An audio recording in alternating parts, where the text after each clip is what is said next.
Hello, my Danganronpa donuts. A body has been discovered, and at this point, I need this series as like an emotional coping tool because I don't know what to do or where to go after I read these stories. Oh my god. Spoilers for Danganronpa 1 up to chapter 3, but also, whoops, the whole series because I know spoilers and I'm gonna use them to my advantage. So get out of here. 3, 2, 1. Alright, let me tell you a story. Let me tell you a story real quick. Where did I leave this? Oh my god. In some ways, I am in such a different place. In some ways, I'm still more or less right here on the ball. Where do I even begin? Okay. 2 bodies have been discovered. 2 of them. Count them. Not Sakura. Congrats. Yay. You make it to chapter 4, I think. Kiyotaka and Hifumi are dead. Oh my god, that was really crazy. That was really drawn out. Before, it's been like, uh-oh. Uh-oh. The uh-oh music is playing, and then you go to the place and you find the body. Not this time. That felt like an eternity. It must have been like 20 minutes, but it felt like an entire lifetime of just running around the school with all these characters and like, oh my god, leaving people alone, rushing to the crime scene. Oh, he's fine. Oh no, he's dead. Oh no, the body's gone. That was a different kind of experience. that was pure thriller. That was crazy. Get this shit out of here. Oh my god, so many things have changed. For one, I feel like the thing I am most emotionally invested in is I feel like I was so wrong about Celeste this whole time. I feel like there was something right there just staring me in the face with this character that I was pretty plugged into that I was just completely missing. I did more support conversations thinking she was about to kill somebody, and I am kicking myself. I didn't fully grasp it in Japanese, but there's this whole thing, maybe 3 or 4 conversations in after I gave her like a really good present, and she talks about her hometown and her family and like this the specific place in Tochigi she's from, which is so funny and random because it's like, my parents are from Germany and France. So you're from France? No, I'm from Tochigi. It's like the I'm like, no, I'm from Delaware. It's just so random. But she was like, there's this candy that I love to eat there, but I'll never eat it again. Makoto's like, why? And then it's super serious, and it's like, because we are never leaving this place. And something like, I won't kill, or something like that. Like, I wouldn't kill somebody, or something along those lines.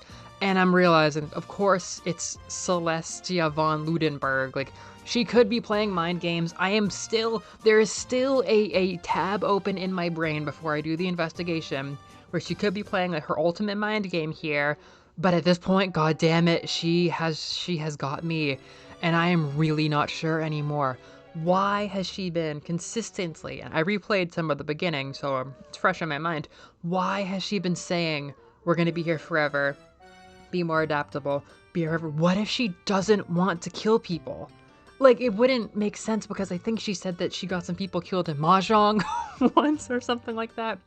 But like, if the story about Mahjong, if I'm processing it right, if I read it right, she's like, I only play Mahjong when people's lives are on the line. I played with these 2 men and I won. I think the implication is that they died, but maybe that means that she doesn't have a taste for killing people. We're getting to the point where my 85% accuracy with the Japanese might be becoming a problem, but I'm starting to get the feeling she was kind of like Ima again, where you think she's this dangerous killing machine, but actually the whole time there's been this other factor. Maybe she doesn't want to kill anybody. I never thought about that. I was just thinking like, oh, she's scary and funny and she'd be a really good villain. Maybe that was a red herring. But this case, oh my god, I have more bombshells to drop for the viewers back home. There are so many factors. I knew things were gonna get crazy. I had my expectations set by a friend. My friend Anne was like, oh no, things are getting crazier. I'm like, crazier than the locker room arc? Yeah, no, crazier than the locker room arc, presumably. We have a Chihiro AI. It's not a ghost. Chihiro programmed a Chihiro chatbot that we have found in a laptop and that Aoi thought was a ghost. And we've been talking to this Chihiro chatbot honest as shit. It's very intelligent. I'm gonna start saying he because that feels like a consistent thing with the characters now. He is like saying all this shit and speaking for Chihiro, who was alive, his like master or whatever. I think that would translate to. And oh my gosh, we had this thing where like Kyoko was like, "Don't fuck this up. This might be our one chance to escape," because the Chihiro AI it was programmed by Chihiro on a laptop that was being kept in the locker room going into the bathroom, the bath, like the onsen. And for some reason, I guess because it was a changing room, there were no cameras. I'm sure Monokuma knows at this point, but the whole chapter so far, we have been as a group, a pretty cohesive group at this point, aside from 2 characters I'll talk about, fairly cohesively going through all of this and talking to the Chihiro bot, and there seemed to be some hope that like Chihiro was like onto something, or Chihiro AI was onto something, like solving a mystery of the school, like a deep mystery hiding underneath the school that could help us like survive and stuff. And people mentioned like, oh, it's also possible if we can sneak around Monokuma, we could maybe use the internet on this thing to ask for help. So a lot of hope was riding on the laptop. But then Hifumi gets unnaturally addicted to talking to the Chihiro AI because Chihiro becomes his AI girlfriend or something like that. Talking to Chihiro, I think, while he was alive, gave Hifumi the feeling that he could finally talk to a girl, which is a whole thing I'm not even going to talk about right now. But he was like, this was my AI Kanojo. I finally could talk to a woman. I'm obsessed. Like, I have to talk to her. And Kyoko was like, no, you can't just sneak out here at night and use Chihiro AI. I can't believe I'm saying these words. And like with such seriousness too. Kyoko's like, you can't come out here and talk to Chihiro AI. You can't talk to Chihiro.gpt. Monokuma's gonna notice. This is like our one secret we have on him. And god damn it, Celeste has been so good at keeping the secret with well-timed lies, and I just feel like she's been so on our side, way more than I ever thought she would be, and anyhow, we've been keeping it a secret. Chihiro GPT has been like our lifeline, and then Kiyotaka, who has been like mute, he has been like non-verbal and traumatized this whole chapter because he's so consumed by guilt about the fact that his brother could do something so, his bro could do something so evil as kill Chihiro. And she has Makoto bring him to Chihiro GPT and ask for forgiveness. And fucking Chihiro GPT brings up Mondo GPT. Chihiro made, totally normal thing for bros to do. Chihiro made a simulation of Mondo to practice like the AI talking to another person or something. And this fucking AI Mondo tells Kiyotaka, like, it's okay, dude, you just have to live for yourself. Like, that's what I would want.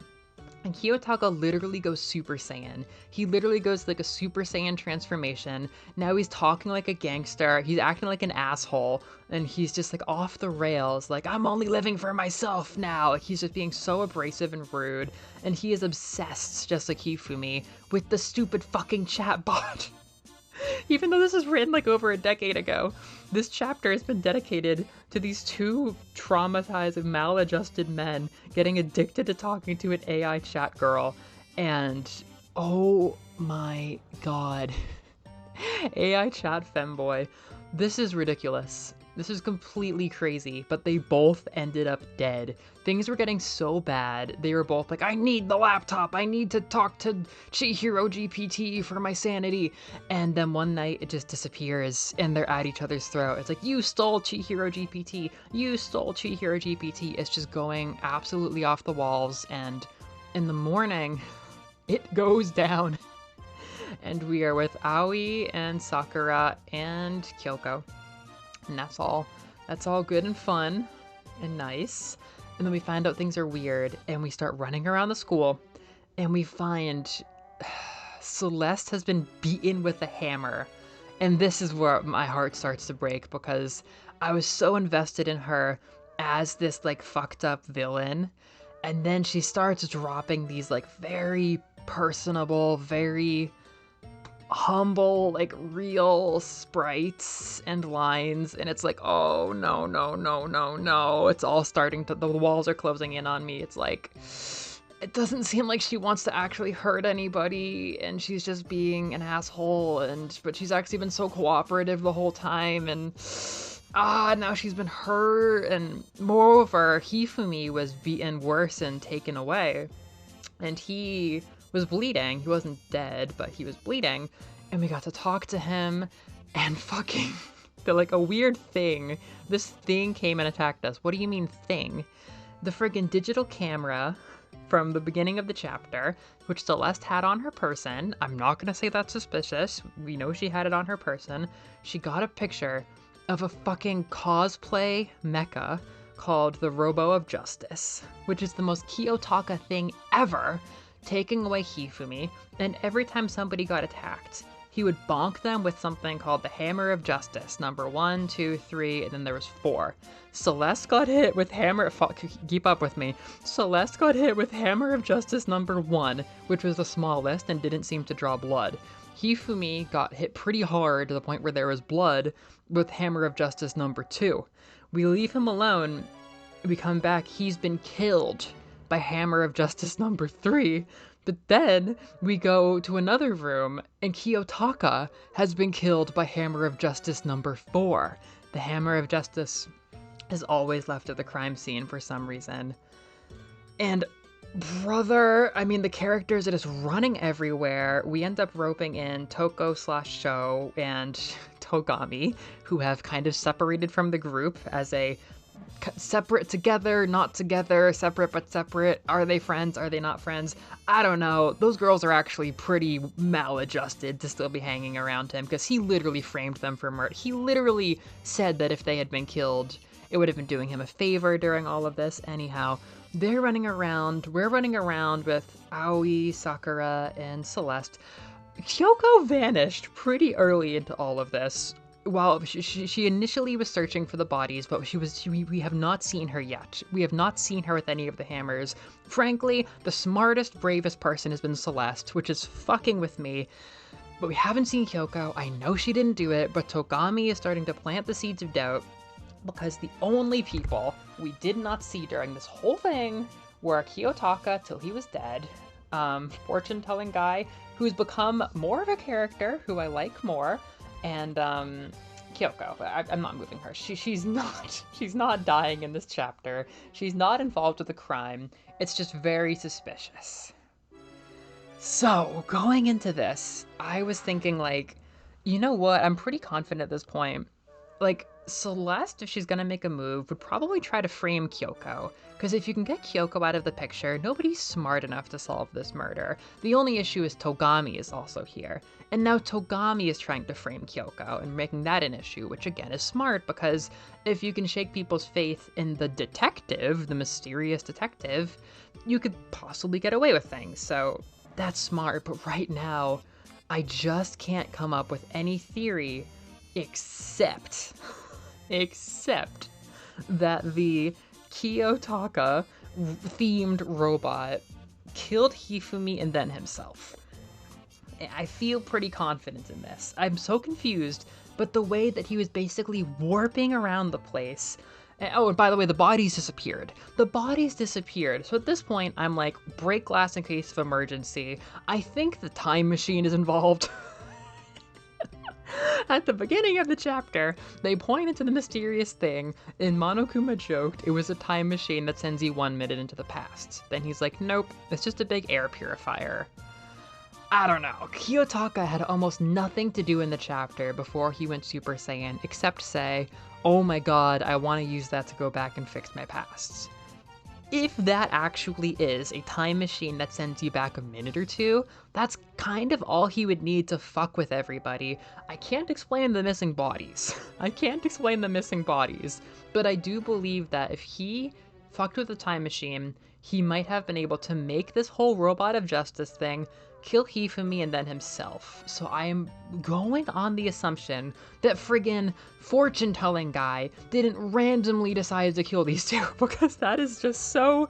There would have to be some crazy conspiracies going on I could never fathom. as with Mondo and Chihiro, for that to be the case. And maybe that is the case, but I cannot fathom that. We were with Aoi, with Sakura, with Celeste, but, I mean, I'm gonna play the investigation now, but with Celeste, like, I do have one theory, because she's Celeste. It's possible that, oh, I forgot to mention the incentive this time, the, whatchamacallit in English, the motive. The motive was a huge fucking pile of money, Ichioku-en, which is, I don't know, it's Ichioku-en, it's a lot of money. And, oh no, Hyaku oku-en, 100 oku-en, it's a lot of money. I don't even know what an oku really is, but stupid money. So Monokuma drops the money, and now it's like, okay, hashtag Celeste time. But I can't tell what is a red herring and what is legitimate subterfuge or what is legitimate deconfirmation, because, okay, money is the motivator now, cue Celeste, but then she says like, oh no, I've made 10 okuen in like one day from gambling, I don't really need the money. And of course, that's what you would say if you were trying to get away away with something. She might be like, hell yeah, I'll do that. Like, I don't give a shit about these people. That's 10 times what I just stated. Like, sure, I'm gonna do this now. It's possible. It's always possible. But, oh my god. My only theory for how it still could have been Celeste, I'm gonna move her out of, I don't know. I can't. I'm gonna put the theory out there, but I'm just gonna say, it was something like this. She would have had to, so here's what I'm thinking. I feel like as a manipulator, she could have understood that these two would have done anything if Chihiro GPT said it. My thought is that somebody fucked with Chihiro GPT and taught it to say something that would make Kiyotaka go off the rails and do this. Because you could easily have Mondo GPT tell Kiyotaka, yeah, dude, like, if you want to pay for your crimes, you gotta kill Hifumi and then yourself. But then you have to unpack, like, would that get everybody else killed? Like, would he be satisfied with making his peace or whatever by killing Hifumi and then himself? Wouldn't he rather just, like, turn himself in and be executed? So there isn't the possibility of everybody else dying? Does he care if everybody else dies by not guessing the right person? On the other hand, Celeste is always out and about in the middle of the night, so she may have been hip to this days ago, and she may have been the one who stole Chihiro GPT, let everything get really bad, and then told Chihiro or Mondo GPT, hey, chatbot, I have a really fun thing you should tell Kiyotaka. Then she gives the laptop to Kiyotaka, and he's like, oh my god, you're back, I'm so happy to see you. And he goes off and does what it says, which is kill Hifumi and then yourself. Because if he kills himself, then you have the most obvious Kiyotaka-themed death ever. Of course, it's possible if they were to guess Kiyotaka, that would technically still be correct. But I think Monokuma would know that it was really Celeste who got them killed. But I can't even say this anymore because, like, yeah, she could have gotten someone to do all of this and hit her so that she has an alibi, nobody would believe her. Like, it makes sense this would be her moment, but I don't know, man. There were just so many scenes in which I was like, I don't think I'm correct about this character. Because why would she, again, it could be more manipulation, but why would she be saying we're never gonna leave? Maybe she doesn't kill people. Like, maybe she doesn't. I'm so torn up. Like, I'm so torn up. I can't fathom a reason fortune-telling guy would have this heel turn. There's a huge ass pull. Kyoko didn't do it. And we basically saw Togami and the Nantoka-kawas. We basically saw Sho and Toko the whole time. I do not know, but I'm gonna go play some of the investigation before bed. And I have a hunch I will be pointed towards whatever bullshit was here. The one thing I can't prove is Celeste would have needed to get either insane time travel or someone else involved to hide the bodies. I do not know about the bodies. This has been crazy. Oop, wait a minute. You weren't able to see the... Wait. Uh-oh. How long have you not been able to see that? Well, whatever. Good evening, my Danganronpa dumpling donut dachshunds. It is with a perhaps stunningly, just stunningly light heart that I say, so long, and thanks for all the kyo, Celestia von Ludenberg. I got so bad, but in the end, God, if that wasn't exactly the kind of story that I was hoping would play out with her. Goodness gracious, I don't know if I was more afraid of like a character that I thought was so fun dying, which like, I was bracing for this. But then, oh my God, last night, I shouldn't play these chapters like 2 days in a row anymore. It was just way too much. Last night when I was going through it and she was like blood was part of the squad for a minute, I really was like, uh-oh, like, is she not so bad? And to be fair, there were some like confusion points with the reading for me. I wasn't exactly sure what she said during the support conversation, but to be fair, there was a legitimate subterfuge that the whole time she was saying, we need to get used to living here forever. And that was just a bold-faced lie. That was just a bold-faced lie. If I really thought about the lie, I might have realized what it was implying. If I thought about it before yesterday, I might have realized what it was implying, which is that she wasn't going to kill somebody. But oh my God, no. She was trying to hide the fact she was planning to kill somebody and get out of there from the minute this shit started. And there's this whole breakdown about how, like, she was trying to, like, control herself more than anybody here because it was just so painful having to go through with this shit and hide her true motives, which were just to get out. And, like, yeah, the money was a thing. Big surprise! They dropped the money in Celeste Acts. But she really was just looking for the moment to get out. And to be honest, she may have played her hand too early, because she was just going crazy and she just wanted to escape here. Why did she want to escape here? Oh, great question. She has a dream. She has a beautiful dream befitting a B+ tier mid-boss character like herself. She says before dying, she wants to have a big European castle. Oh, the gambling is just a means to an end. What end? I want to have a big castle. That is such a great character.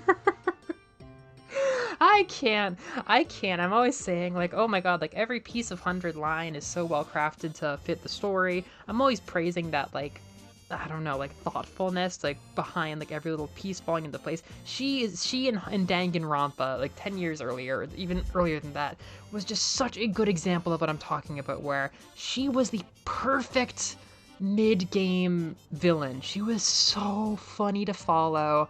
It was so fun seeing the layers play out. It was so fun trying to figure out what was going on with her, and she really, really got me where she was trying to trick everybody.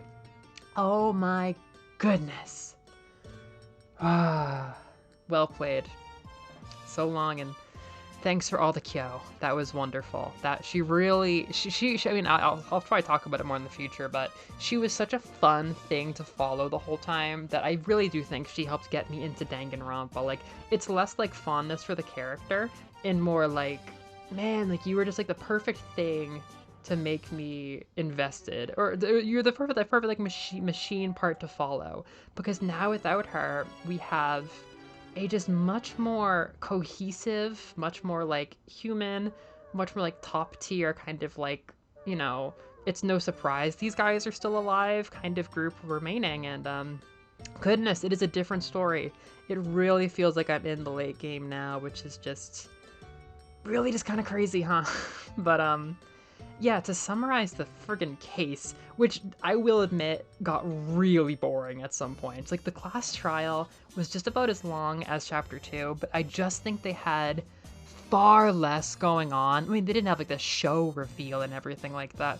They just like, oh my God, we spent like an hour and a half on the logistics. I honestly am kind of predicting that this is the most elaborate murder. Not that other ones won't be crazier, but I feel like looking at the characters remaining, again, Celeste being Celeste, looking at the characters remaining, I feel like we're going to be dealing more with like crazy, Deus Ex Machina kind of things, like with the computer. I got completely tricked by the computer, or the time machine. I broke that glass too early, or Monokuma, or Junko, or just, there are factors that I think will come in. There are going to be like, really gut-wrenching, like personal motivation things to cause these characters to kill each other now, these last 7.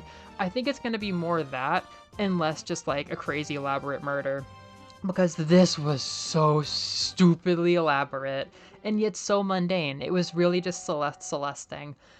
So again, after an hour and a half of like the hammer, yes, the 3rd floor, the 2nd floor, the body, the crime scene, the 2nd crime scene. What about the handkerchief? What about the camera? He moved, he didn't move. Yes, he did move, he wasn't dead. He was almost dead at 11, at 6, just after 7, just after 8. The scream, the other scream, the 1 a.m. meeting, the robot. No, not now.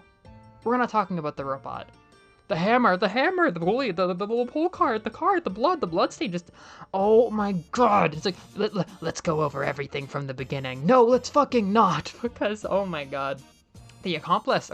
Yes, accomplice. Remind us of the role in accomplices. There were no accomplices, unless there were 2 murders. In which case they were accomplices. Wow, crazy. Oh my god, I really was just like, I was waiting for Chihiro GPT to come into play, which did not factor in the way that I thought it would. I was waiting for... I just could not follow. I could not follow the elaborateness of the scene when it went down, the murder spree, I suppose. I could not follow it. I thought there was time travel. But in the end, Celeste very easily manipulated Hifumi with the laptop, basically. I'm guessing I'm pretty sure Celeste took the laptop and put it into locker 17, and then she was giving it back to... she still has those sweet parts of her character.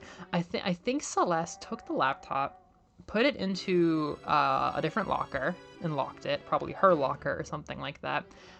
Before she was executed, she gave the key back to Kyoko.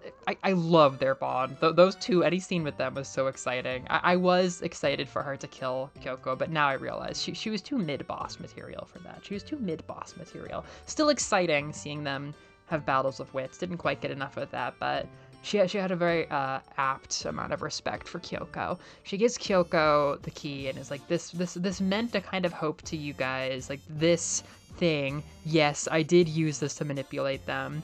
This meant something to you guys. This gave you guys a kind of hope that, like, she said something along the lines of, like, it wasn't a hope for me, which is weird. Like, if she was really smart, she would have just cooperated with everybody once she had this chance to, like, potentially have hope, but maybe being the pessimist, it was just better to use the chaos to make a very, very elaborate murder and probably get away with it, too. Because, I mean, if you can trick somebody into doing the murder and then you kill them, that it was very clever. So basically, she gets Hifumi to kill Kiyotaka in his awakened state.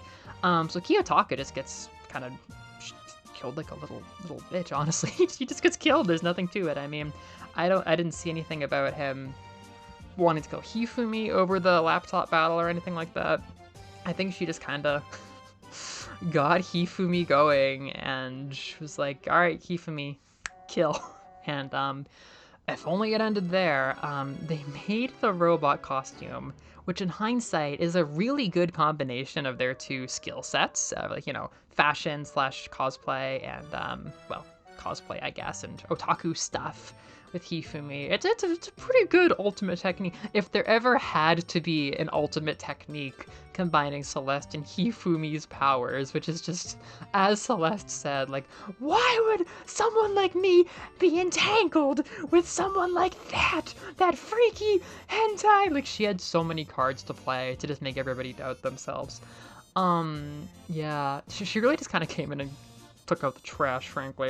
Sorry to speak ill of the dead, but Kiyotaka just did not end up having that much intrigue. He was funny, I guess, but it was more just kind of sad in the end. Like, yeah, he really broke, and Hifumi just never really had much of a spine. So in the end, like, it's a little bit sad. Like, there was a moment where I was like, if it was just these two getting entangled with each other, and it was like a suicide or something in the end, and Celeste made it to the final 8 or whatever, I could have seen that. Like, she could have, if she wasn't exactly who she is, she could have made it into the last group here. Like, seeing them together, it's like, God, she almost could belong with them, but in the end, she kind of went out to kind of separate the top half from the bottom half in terms of the kill order. I got that phrase from Lena Raine. I heard it before, but I didn't care until, you know, I didn't really care about horror or anything like that until Killing Games era. But I read Lena Raine's thoughts on 100 Line, and she mentioned, like, because there's no kill order where some characters die earlier and aren't as complicated or interesting, they're, you know, simpler. So I feel like Celeste really kind of drew a line between, like, the top half of the kill order and the bottom half of the kill order here. Not to throw shade at everybody who died down here, but you got to a point, like, when people were watching on my stream and we were doing a little bit of the beginning, my friend Liz was like, really? Hifumi and the fortune-telling guy are still alive, and friggin' Junko's dead, which, you know, isn't quite the case, but Hifumi was just hanging on by a string, and I almost predicted it in the last episode. I ended up going with Celeste kills Sakura, I think, but I almost said, I was really close to saying Celeste kills Hifumi. I just couldn't have predicted the 3-car pileup. Anyhow, goodness gracious, get in the robot, fucking Yasuhiro. Now I know Yasuhiro's name because it became a plot point. Who is Yasuhiro? Yasuhiro is the fortune teller. Well, that's his given name, his first name, but actually, Yasuhiro Taiko is the real name of Celestia von Ludenberg. That actually got a laugh out of me. I was pretty bored. I was obviously pretty invested once I realized, like, oh no, we are actually killing Celeste here, because, spoiler, like, chapter 2, I had no clue what was going. I thought we needed to do so much more investigating before this. It could have gone any which way. I truly did not solve the murder on my own. But once I realized, like, okay, this is the end for Celeste, I was a bit locked in, but oh my god, when it was like, the last thing Hifumi said was Yasuhiro, but then Kyoko's like, yeah, but he always calls people by their full name, so he wouldn't just call, what's-his-face Yasuhiro. He was saying the family name of Celeste, which is so dumb, because why wouldn't you just say Celeste? Why would you not just say Celeste? But, he got her caught in the last minute, basically. So you know what, good on Hifumi, even if it was an incredibly disgraceful way to go out, and he barely, clumsily slid the football into the end zone. He did end up getting the killer caught. God, it was close. Anyhow, get in the robot, Yasuhiro. They made the robot. They called Yasuhiro over in the middle of the night. They knock him out. He somehow loses his memory of going to the dorm, and they set up the photograph of Hifumi being kidnapped to make it look that way, which was predictable. I was getting to the point of predicting that part, but the fact he was unconscious the whole time is so funny, because this whole case is going on, and it's like, guys, why doesn't Yasuhiro remember any of this? It was really weird. Like, they almost got away with it. It was just so odd. I wouldn't say this is what I was expecting when my friend said, like, things get crazier from here. Despite the, like, problematic elements, I was way more interested in chapter 2, at least the class trial. I was much more interested. It was just shocking, although it was just kind of cheating, because Toko and Sho were barely involved with the murder, but, well, I don't know, they were almost framed, that's a factor.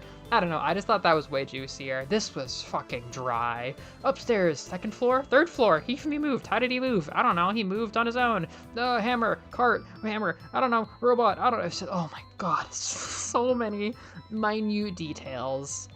Yeah, they almost got away with it, but this was the mid-game cleanup, I suppose, chapter 3. And now I am struggling on predictions, but I can at least tell you how the fave rankings is sitting, I suppose. Halfway through the series? I don't know. Well, what are we at now? This is getting a bit hard to read, isn't it? Okay.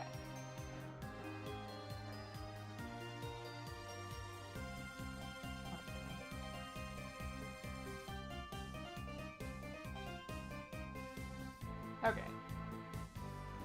Ow.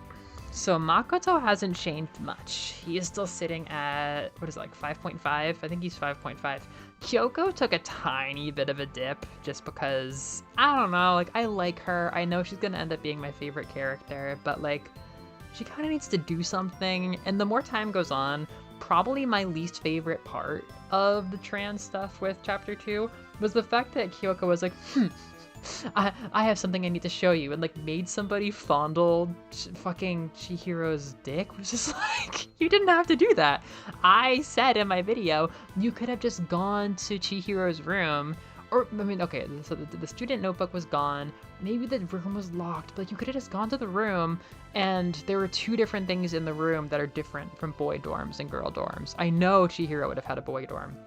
Anyhow, Kyoko's fine. Kyoko's good. I like Kyoko, but I brought her down just a little bit because she wasn't as tugging at my heartstrings during this episode. Junko and Sayaka did not change. Togami went lower because fuck this guy. I cannot. I don't know whether Togami and Tokosho stuff is gonna come up in the next episode or the next chapter or not, but they are just gross. They are so.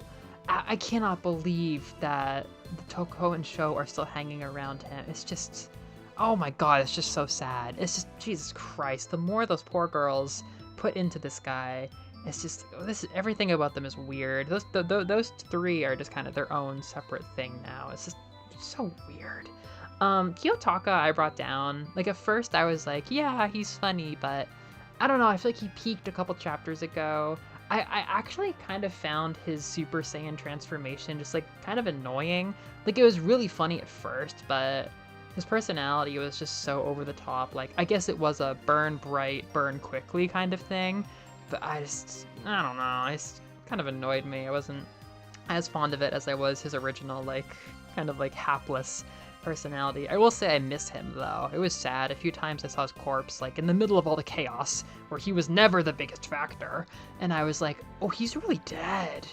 This is kind of sad. Like, I pegged him as, like, an early game death. I pegged him as almost, like, a chapter 1 death kind of thing, and I'm very glad he survived a couple chapters, but, I guess he did the time that he needed to do. I wouldn't have wanted another chapter of him. I mean, I want him to live, but I don't know. He just wasn't going anywhere interesting for me. I was like, oh, it'll be so human psychology if he snaps and kills Aoi. But, like, this was like, yeah, like, very meek thumbs up. Yeah, human psychology, like, crazy trauma, depersonalization. Like, sure, that's a thing that happens, but I can't say it earned him any favorite points. I brought Mondo down a little bit too, just, you know, sitting on it for a few weeks. Like, he was a good character. He definitely sits, like, fondly in my heart, but I don't know. Seeing the other 6.5s kind of is what brought him down. I moved Leon up because the more shit that I see, and side note, oh my god, it's a shame that I know about the whole, like, they were trapped in here for 2 years before Danganronpa spoiler, because I would have been like, what the fuck, when they revealed the picture of Mondo, Leon, and Chihiro. That was a beautiful and bizarre moment. Just the three of them being, I guess, bros and hanging out. It really made me more fond of all of them. And yeah, Leon was alright. I liked him. I don't know. I would have loved to see a little bit more of him, but yeah, he was like my first favorite character probably in the very first playthrough, or in the very first, like, play session. I was like, I like that guy. He has a nice design. And now we come to it. For one beautiful day, maybe never again, maybe she'll age like fine wine, we have Celeste tying Kyoko. Just for one episode. They're both at 8 out of 10 potential favorite points. Obviously, you've been following the series, you know that I have been so invested in her, and I will say, like, I have a larger video that I'm working on as I play through the games that Celeste will be a pillar of. She'll definitely be the first chapter of the video, basically. And, I don't know, man. I really just like the craftsmanship behind Celeste. She's a funny character. I've integrated her polite emote into one of my favorite Discords, and she's funny. I'm so glad I can look at GIFs of her now. Her execution was really good. I was kind of like, are you ready to see this? I wasn't sure if I was, but it was very beautiful. It had to happen eventually. It obviously had to happen eventually, and I am so glad she wasn't killed. I'm so glad. I was torn, you know, part of me was starting to see this potential, like, soft Celeste who doesn't want to kill anybody, and I'm like, oh no, crap, I'm not gonna be okay if that Celeste dies. I'd rather she just be a stone-hard killer. She was a stone-hard killer. It's much easier to put a stone-hard killer to rest. God, I just love how... I love how her character design worked. I love just the meticulousness of the Goth Lolita fashion. Like, I have never cared that much about Goth Lolita. Like, this is kind of spoiling my video. I've never cared that much for Goth Lolita. I like Muffy and Animal Crossing, but like, I have famously always been around goths, like listening to goth music, that kind of thing. Never that into goth stuff myself, but because of how Kodaka wrote her around her fashion and her style, I really felt more connected to the whole subculture. And in the end, she really captures that whole, like, Japanese girl looking at a Western cultural tradition, almost like a reverse weeaboo kind of thing. And that is just such like a subtle, funny, and also real thing to infuse a character with. Like, I never could have predicted that it went that deep. I never could have predicted that her main motivator was that she was lost in her fantasies of being the princess of a vampire castle in Europe. Like, I knew obviously her style would suggest that, but the fact that she was so delusional, yet so hilariously committed. She had such an incredible ambition. It's like you take Goth Lolita, Japanese girl from fucking Chochigi, wants to be the queen of Europe, and then it's like, oh, well, what do we give her for a character trope? Make her insanely determined to the point that nothing matters except for achieving her goal. That is such a fun way to write a memorable mid-game villain, and her emotes, her sprites got so funny and expressive. The rough way she talks makes me think like that's probably like the old Celeste. Like, she was probably like a tough talking tomboy who would beat the shit out of people in elementary school and then kind of aged into the whole elegant thing. Or maybe the whole elegant thing is just strictly a farce. I don't know. But oh my god, the two different speech styles, the crazy range of stuff. It's always been for me the way that they use the pointy stabby finger ring thing, which I've always seen in Goth Lolita fashion but never thought anything about. The way they have her use it as a shank to threaten people is perfect. That symbolism is perfect. She's such a wonderfully written and executed Goth Lolita character. I did not ever think I would care this much about this character, but she was fun to think about, fun to see, super fun plot device. So long. Thank you for all the kyo. Thank you for all the despair and the hope. Anyhow, Aoi and Sakura made it to chapter 4, and I am overjoyed. I am staring at them for my predictions of who dies next, but it really is wonderful that two just like normal normal ass characters got to survive together. They're gonna be broken up soon, I'm sure, but god, they just give such a grounding, normal vibe to this group, and I've really become fond of them each separately. Aoi is great. Aoi is constantly like the heart of the group, especially when she like gets pissed at Celeste and is crying. Anytime Aoi cries, it's like, okay, we are setting the emotional tone for the good guys.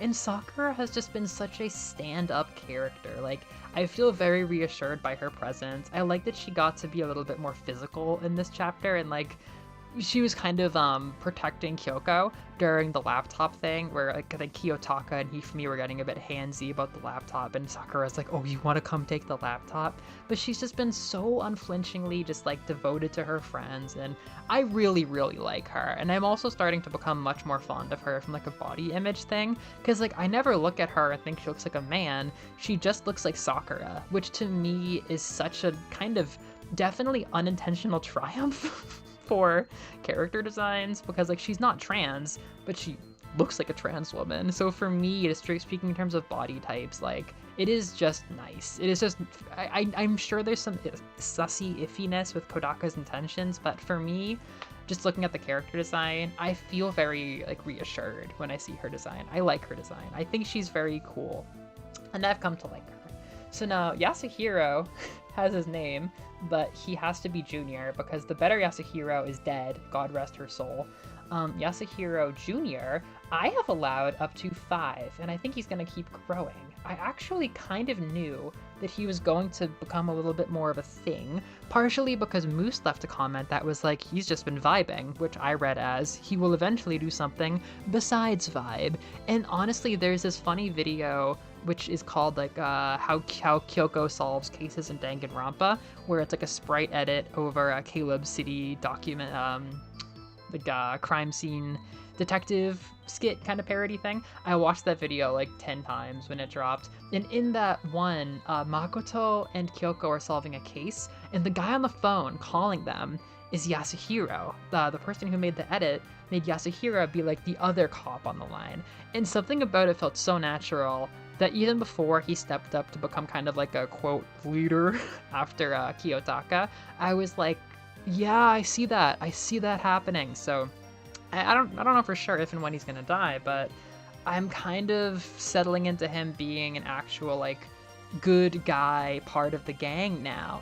I thought he was very funny throughout the whole chapter, and it seems pretty clear now that he's on this half of the Celeste line that there is more to him. And God, the first conversation of chapter 4 in the lunchroom with just Kyoko, Aoi, Sakura, Makoto, and Yasuhiro was very funny. Him and Aoi can really bounce off each other, so it feels like he has endured passing as a low-tier character to reveal that he can handle his size as part of the latter half of the kill roster. Hifumi I dropped pretty starkly because I just don't give a shit about Hifumi anymore. I thought he was funny for a bit. He's okay, but like he is just kind of gross. I don't really care about Hifumi much anymore. Chihiro hasn't changed. It's a shame that Chihiro's not a ghost. Chihiro AI, okay, maybe I like it better in some ways, but I was getting ready for Chihiro Ghost. Chihiro AI is different. I guess it's okay in the end. But I ended up having Toko and Sho move out and get different apartments because I do feel pretty notably different about them. I dropped Toko down to a 5. She might drop lower. She's not around much anymore, and when she does front, she's just, I don't know, she's very one note, right? So, she's alright. I'm kind of on her side. I like Toko. What I'm kind of wondering is she gonna be the one who snaps to kill somebody and then she kills differently than Sho? Sho is still very funny, but I did drop her down to the same tier as Aoi and Sakura because like she's also a little bit one note. I mean, she's funnier. Like she's funny and she has these good bits, but I don't know. She's got that potty mouth and she's pretty much just comic relief in this chapter, and she is good. Great sprites, great voice acting, but now that the novelty has worn off, it's like, you know, she's alright. She's not firmly in my top 3 anymore. Maybe she can get back up there, but I don't know. So now we have the glorious task of predictions. So God rest their souls, our bottom 7 who died. Oh my goodness, what am I gonna do? So one more thing is I saw the bit about Sakura talking to Monokuma, and Makoto is having these thoughts about, could Sakura be a double agent? There was talk about a promise, but now Sakura is choosing to defy Monokuma. I am not entertaining. I'm not even entertaining the possibility of Sakura actually having this like huge moral fault inside of her, and she's like, I'm sorry, but I was drawn to the dark side. Like, no, I have my theory and I'm just shooting it and moving on with my life. I think Sakura saw something damning before Junko died, or maybe after, where she's the first person to know that there's somebody piloting Monokuma. I think because why would Monokuma not just kill her? Like, why would, when she was they were fighting and almost sparring in the gymnasium. What was going on? Like, I thought I was about to watch her die because Kyoko starts talking about, you know, what did you do inside my body? And Monokuma's like, ooh. And I think she maybe knows that there are bombs planted inside them, would be my guess. I don't know for sure. It's possible there are bombs inside everybody, is what I was thinking, in which case maybe Makoto was going to see Sakura's bomb get detonated, but even though he killed Junko for much less, which I'm going to start saying because we're in the later game, Junko killed her sister, I'm pretty sure, for much less. And I suppose after that, that was the only time that somebody got killed. Okay, I mean, maybe they're not that quick on the trigger, but I have a strong feeling that Sakura, because unfortunately, like, I don't really think that she is, I don't think she's going to be treated as someone who's so complex as to, like, be, like, going in and out of a shady dealing with Monokuma. I feel like she has been characterized as someone who is so straightforwardly dependable and, like, earnest and noble that I have a feeling she saw something she wasn't supposed to see. But it would have been too suspicious if Monokuma just killed her there. And, like, she had the leverage where, you know, if she died, people would have figured this out somehow. Like, maybe she has it written somewhere, like, in the event that I die, this is what's going on. Monokuma is Junko. I just think she has some kind of leverage over Monokuma. Maybe it's the fact that she's hard to kill.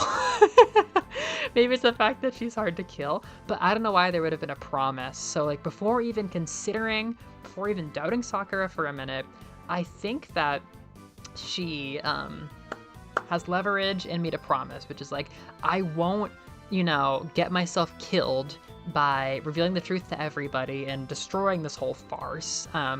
If, I don't know, X, Y, or Z, like, I won't tell anybody if you don't kill me or something like that. Like, I feel like there's some uneasy truth there, but now she's like, no, like, I am going to, like, bring the truth to light one way or another, but she has to do it without getting killed now. Unfortunately, like, I feel like she is on a ticking clock, but also the game is on a ticking clock now.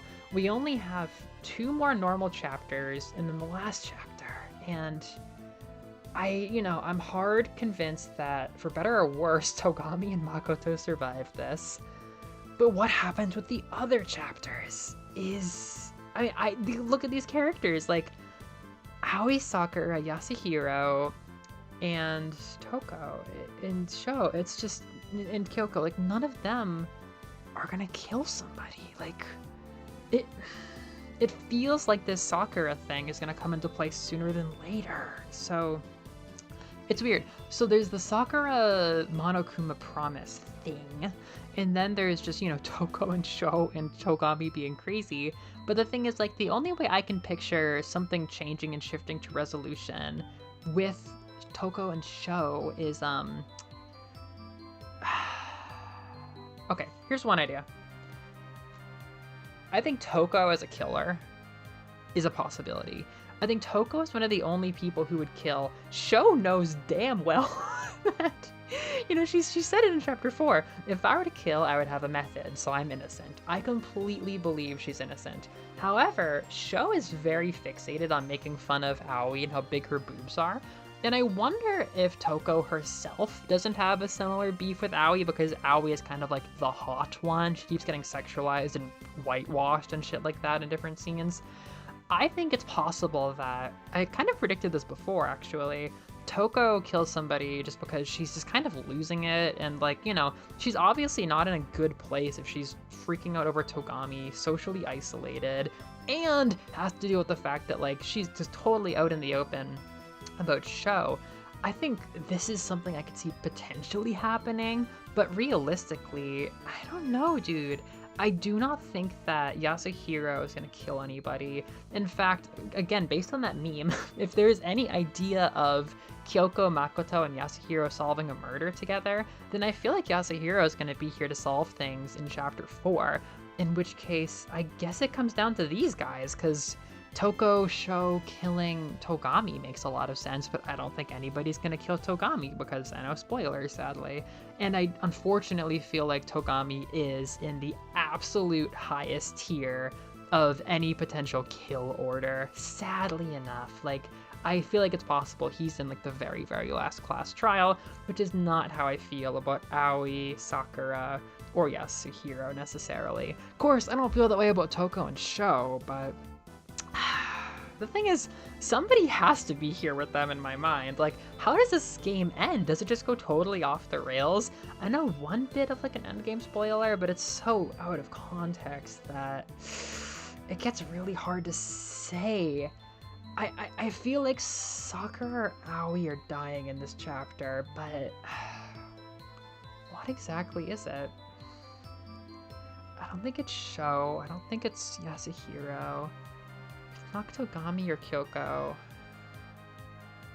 I think logically this is all I can say, even if I actually feel like Monokuma is going to be the one to kill them, but would there be a class trial? I don't think we're going to go off the rails to the point that there's no class trial in Chapter 4. I think this is going to be the last somewhat normal chapter, and it's going to be an interesting one, but...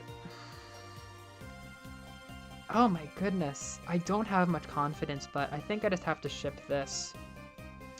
I think Sakura seeing Aoi die would be crazy. Aoi feels like one of the last victims. I've been predicting her as the Chapter 4 victim. It almost feels too soon, but, you know, is Kyoko gonna die in Chapter 5 or Chapter 6? I don't really know when this is gonna happen. I don't think anybody besides Monokuma would kill Kyoko, but I might be wrong about that. It could be Toko and Sho kill Kyoko. Now it's going to be easy to touch on a correct prediction because there's so many factors taken out of play. Oh, it just feels wrong to do anything different, but it feels wrong to do this too. So I'm just going to ship this. Say goodnight tri-state area, but hell if I know. Now, well, one more thing. Oh, I'm like editing right now and I'm like, I'm not ready to be done with this. I'm not ready to be done predicting Celeste things. I had a few things I wanted to say during the recording, like I just love the stupid Tochigi castle thing. Like, I really want to believe that, like what Utsunomiya, it's like a super specific place in Tochigi where she's from, which she reveals in her support conversation. It's so stupidly mundane and realistic that, like, I really hope if you go to Utsunomiya in Tochigi, or like, you know, if 10 years ago during peak popularity you did, I want to believe like somebody made a little like castle, like a little cardboard like Victorian castle, and like it's like a pilgrimage site for Celeste fans. Like, I want to believe that in Tochigi, if I were to go, which I technically could if I left right now, because I have a 5-day pass on my trains I could go use. I want to believe that there is like a little Celestia von Ludenberg manor inside the Utsunomiya in Tochigi. Like, somebody made like a teeny tiny castle, and people leave like, you know, oshikatsu, like keychains and Celeste goods, and like, you know, pay their respects to the queen from Tochigi. Not that she was a good person, but it's just such a cute image. I don't know. It's just such a... the last words, you know, all better than the execution is the last words these guys say, the confessions, except for Leon at the end. You just... so it shifts everything about how you see them sometimes. Go Kigen Yo.